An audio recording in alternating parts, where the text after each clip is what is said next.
Honorable, vous venez de prendre la parole, s'il vous plaît, vous venez de prendre la parole en rapport avec le vote électronique. Vous êtes contre également, comme vos prédécesseurs. Quel est l'essentiel de votre communication au litrin de l'Assemblée nationale ce soir? Le vote électronique peut permettre à ce qu'il y ait fraude électorale. Nous ne sommes pas encore à ce niveau-là.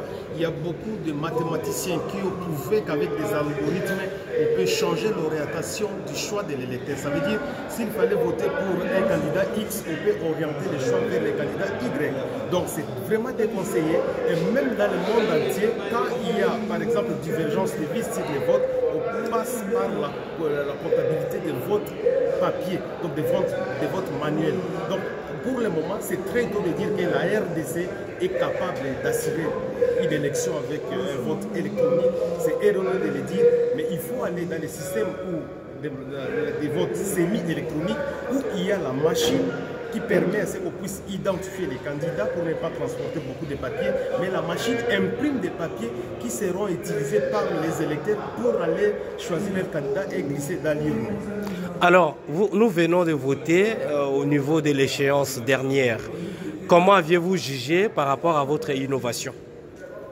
Bon, en fait, les problèmes restent parce que pour nous, par exemple, Ensemble pour la République, on n'a pas beaucoup de problèmes parce que même s'il y a l'essai de recevabilité, l'essai d'éligibilité, nous on va atteindre. Mais les problèmes qui restent là, c'est par exemple les scrutins proportionnels.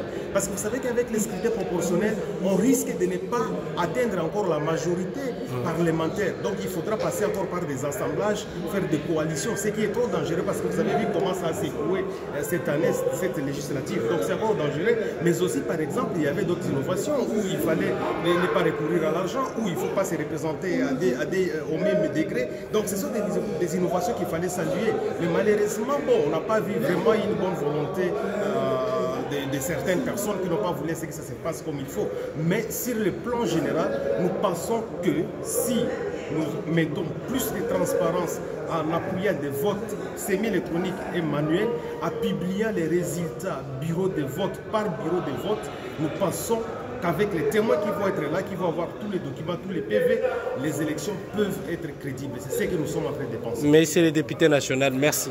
Merci à vous.